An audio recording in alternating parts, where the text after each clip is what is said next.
$7. You spent it this morning before you noticed. The coffee, the breakfast wrap from the place by the train, or the parking validation. Maybe both. By 8:04, you couldn't tell me where it went. Now picture you skip that. One time. You move $7 into a brokerage account, the kind that takes 2 minutes to open on your phone. Then you do it again the next morning, and the morning after that, for the next 25 years. You don't optimize, you don't watch the chart, you don't tell anyone. You just keep moving $7. By the end of this video, you'll see the exact year where the curve bends. Year 13. The year almost nobody is patient enough to reach. That's where most of this story actually lives.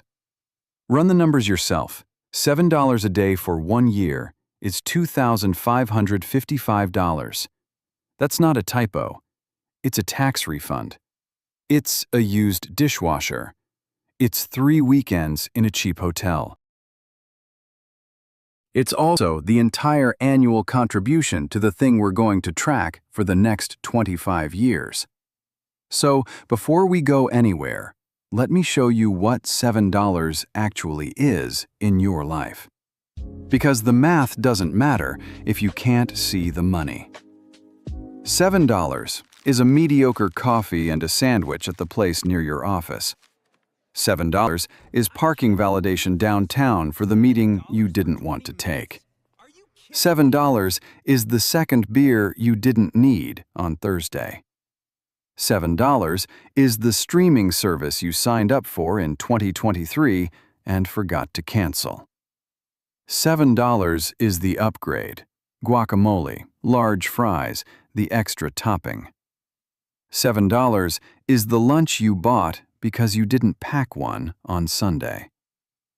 Ask yourself honestly, how many of those moments do you have in a week? 5, 8, 12? For most people, $7 lives in the same mental category as weather. Ambient, unnoticed, just the shape of a morning. The drift is so smooth, it never trips the wire that would let you call it a decision. Year 1. $2,555 in. The account shows about $2,690. You made $140, less than 2 weeks of the coffee you didn't buy. This is the year almost everyone quits. The math doesn't quite look like compound interest yet. Feels more like a checking account that ran a low fever. You stare at the number. You think about Bali. You think about the thing your friend just bought, the watch or the car or the apartment view. You think, what was the point? That's the year 90% of people delete the auto transfer. Not because they can't afford $7, because the feedback loop is too slow and the impatient money in their head won't shut up. Watch how this works. The impatient money has a voice. It sounds reasonable. It says, $7 a day for a year and you got $140 back. That's a joke. You should be doing something smarter. Smarter usually means a stock somebody mentioned at dinner, a coin somebody mentioned on a podcast, a real estate course somebody mentioned in a YouTube comment. The impatient money never says, wait. It can't. That's the part of the brain that defines impatient. Year 5. You kept going. $12,810 in. The account shows about $16,500. You made $3,700 on top of contributions over 5 years. Still not life-changing. The first quiet signal shows up in year 5, and most people don't recognize it. The annual growth on the account in year 5 is bigger than your first 6 months of contributions. The account is starting to produce. Quietly, in small numbers. The signal is there. Most people don't see it because they're still comparing the account to the lifestyle they could have bought with the money. The comparison is the trap. Let me back up and tell you about a Saturday morning in 2018. I was renting a small apartment in a neighborhood that had 2 coffee shops within walking distance. Every Saturday, I'd walk to the one with the better pastries, get a flat white and a croissant, sit there with my phone for about an hour. $8. Then, on the way home, I'd stop at the corner store, get 2 of those overpriced kombuchas. $6.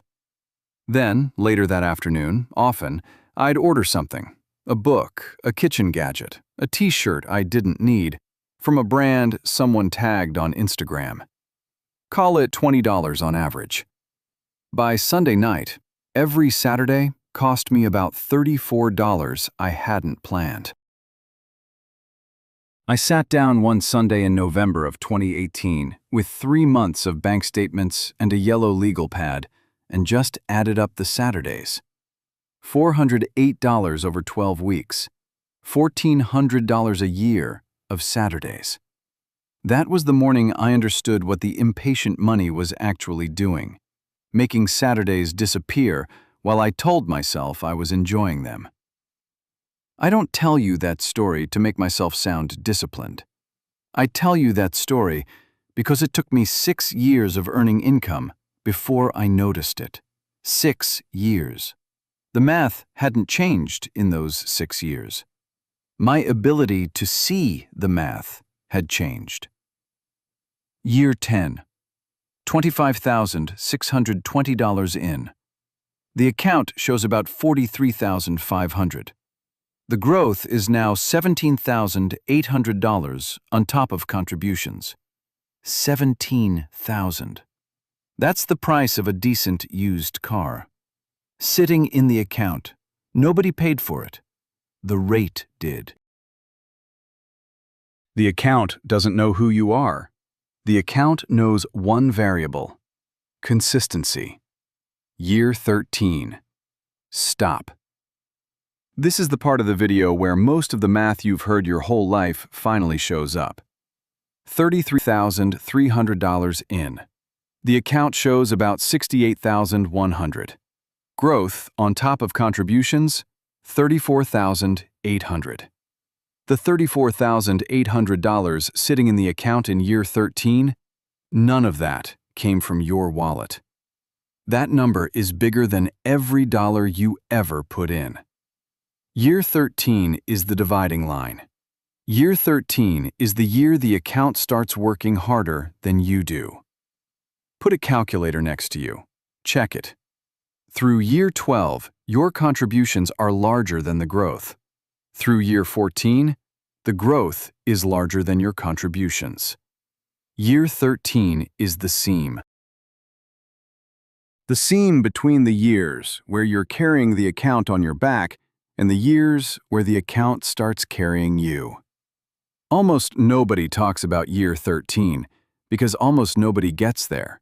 They quit at year 1 when the math looked stupid, or at year 4 when the friend with the car made them feel slow, or at year 6 when something came up, wedding, kid, layoff, knee, and they paused the auto transfer just for a couple of months. A couple of months is how most 25-year curves end, not in collapse, in pause. Here's the operational piece nobody walks you through. The thing that gets you to year 13 isn't grit. Grit is a story we tell after the fact. The thing that gets you to year thrainer is the auto transfer you set up on a Saturday morning in year 0. The one that moves the daily $7 without asking your permission. Then, every 12 to 18 months between year 1 and year 12, you survive a small psychological event. Your cousin buys the boat. Your friend mentions her annual bonus. Your spouse wants to renovate the kitchen. The market dips 18% and your account suddenly shows less than you contributed and your stomach turns over. Each of these is a moment where the auto transfer is in danger of getting paused. Each one you survive without touching the transfer is what arithmetic calls time in the market. Each one you don't survive is what arithmetic calls year one again. 12 to 15 of these moments stand between you and year 13. That's the actual curriculum. Morgan Housel wrote a book called The Psychology of Money. He spends a chapter on Warren Buffett. The thing most people don't think about with Buffett, Housel makes the point clearly, is that almost all of his wealth came after his 60th birthday. The man started investing as a child. He compounded for 70 years. If he had retired at 60 with the same returns and just stopped, he'd be a footnote, not a household name. The difference between footnote and household name was the last 25 years of compounding. The strategy didn't change. The time did. Look at the math on that. Most financial advice misses this. It sells you optimization, the exact allocation, the tax loss harvesting, the dividend reinvestment strategy, the 43 rules for picking the right index fund versus the wrong one. Optimization assumes you have a curve to optimize. If you watch people instead of charts over 25 years, you don't see a smooth curve. You see a sequence of starts and pauses, usually 6 or 8 of them, strung out over a working lifetime. Optimization on a paused account does nothing. Optimization is what gets sold. Time in the account is what compounds. Those are different products. Most of the industry sells the first one because the second one doesn't need a salesperson. One step back. This channel does something the 3 or 4 other channels in this space don't. It shows the middle mechanism, how the shift between levels actually happens, not just the levels themselves. Year 13 is the middle mechanism of a 25-year curve. We're going to do this for every level you can name, from the first 1,000 to the first 100,000, from the first 100,000 to the first $250,000, from $250,000 to $1 million. The middle. If that's the direction you care about, subscribe. That's the lane this channel holds. Year 20. $51,240 in over 20 years of $7 mornings. The account shows about $162,000. The growth is now $111,000, more than double what you contributed. The account is in pure accumulator phase. Your contributions are now noise. You're adding $2,555 a year to a base that grows by $16,000 a year on average just from sitting there. You could stop contributing at year 20 and the curve would still get to $250,000 on its own by year 25. Take those 3 figures, add them up. The math on year 20 is uncomfortable because it tells you something about year 7. Year 7, when you were still on the impatient money side of the seam, your annual growth was about $1,500. Year 20, your annual growth is $16,000. 11 times the size. Same account, same $7 a day. The variable that changed is time. Year 25, $64,050 in over 25 years. The account shows about $283,000. You put in 64. The rate gave you 219. 3 to 1 on growth versus contributions. $283,000 from $7 mornings. That's a house in most of the country. That's a kid's college plus half a kitchen renovation.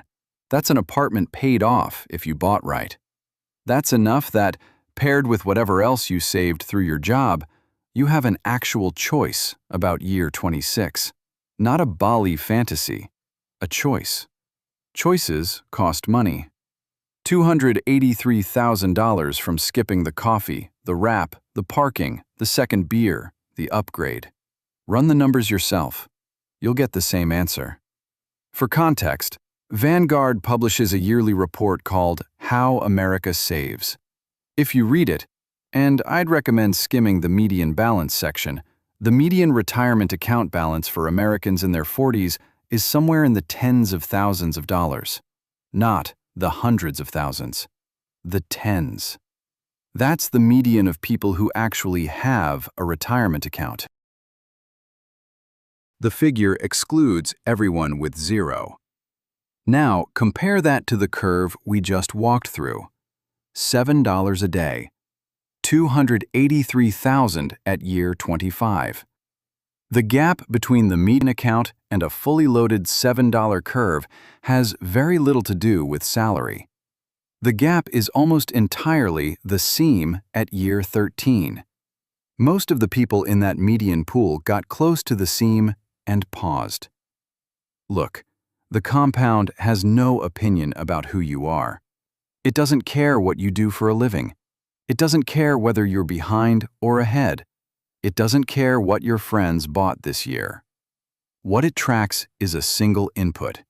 Did you move $7 this morning? Yes or no? That's the whole interaction. The account opens its mouth at year 13, and you find out it was paying attention the entire time. I'd take that trade. $64,000 over 25 years of mornings, ending in $283,000 and an actual choice about year 26. Forget Bali. The trade is impatience, exchanged for arithmetic. You either take the arithmetic or you don't, and 25 years from now, you'll know which one you chose because the account will have an exact number in it. Or it won't. Tomorrow morning, you'll buy the coffee, the wrap, the parking, the upgrade, or one of those four. You'll spend the $7 before you notice. You won't think about year 13. You won't think about Morgan Housel or Warren Buffett or this video. You'll think about the smell of the coffee shop and whether you remembered to text your mom back. That's how it goes. That's how it goes for almost everybody. And 25 years from now, on some unremarkable Tuesday morning in March, you'll be at a kitchen table with a balance on a screen. The balance will tell you what kind of mornings you had. So here's the question. What's your $7? Not in theory, the actual one. The thing that disappears every morning before 8 o'clock and you couldn't tell me where it went. Find that thing. Write it down today. We'll come back to this moment.